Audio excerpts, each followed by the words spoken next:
Nanuyo ang senatorial bets ng administrasyon sa baluarte ng mga Duterte sa Davao.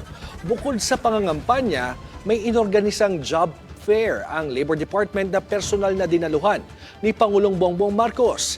Hindi rin pinalampas ng Pangulong pagkakataon para gumanti ng patutsada kay dating Presidente Rodrigo Duterte. Narito ang agenda report ni Edith Isidro ng Abante Radio. Puno ang schedule ni Pangulong Bongbong Marcos sa pagbisita sa Davao del Norte nitong Sabado. Una niyang binisita ang job fair na nag-inorganisa ng DOLE at DSWD sa New City Hall sa Tagum City, pasado alas 3 ng hapon. 28 ang lumahok na mga employer para sa higit kumulang 4,000 job placement. Tumulong din ang DTI, Pag-ibig Fund at SSS para sa pre-employment documentation. Nag-set up din ng Kadiwa Store ang Department of Agriculture. Tila may hugot naman na love month ang mensahe ng Pangulo. Alam niyo po, ang serbisyo namin sa gobyerno tulad ng pagmamahal, buo, kompleto at hindi nang iiwan.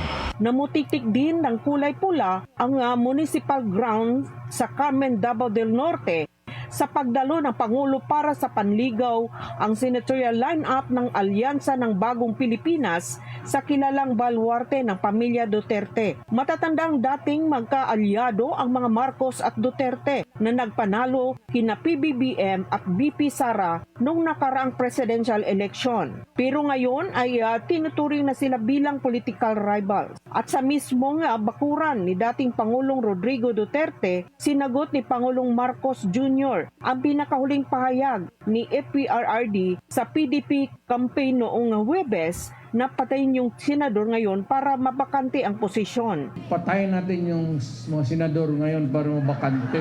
Kung makapatay tayo ng mga 15 na senador, pasok na tayo lahat. Pero kawawa naman. Pero nakakainis kasi yung hindi naman lahat. Narinig lang natin ng isang araw. Wala daw pag-asa. Siguro, kanina wala silang pag-asa. Kaya papatay na lang sila ng 15 na senador. Ay, talaga, sabagay. Ang mahirap naman ng ibang tao. Ang iniisip lang nila, ang kaisa-isang solusyon sa lahat ng problema ay pumatay pa ng Pilipino. Nakakapagtaka kung bakit ganun.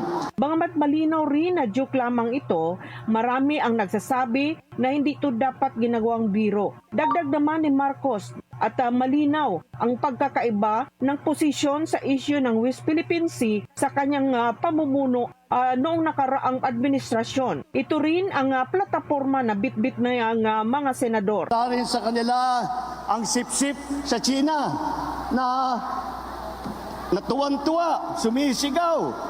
Tuwang-tuwa pagka yung ating mga Coast Guard ay binobomba ng mga malalaking barko. Hindi po sila sumasang-ayon sa mga ginagawa na hinaharang ang ating mangingisda at ninanakaw ang kanilang huli. Ang mahalaga ang eleksyon na ito dahil sa eleksyon ito, sa pagboboto ninyo, mamimili po kayo kung tayo ba ay babalik. Kung tayo ba ay babalik sa panahon na gusto na ating mga liderato ay ang Pilipinas magiging probinsya na ng China.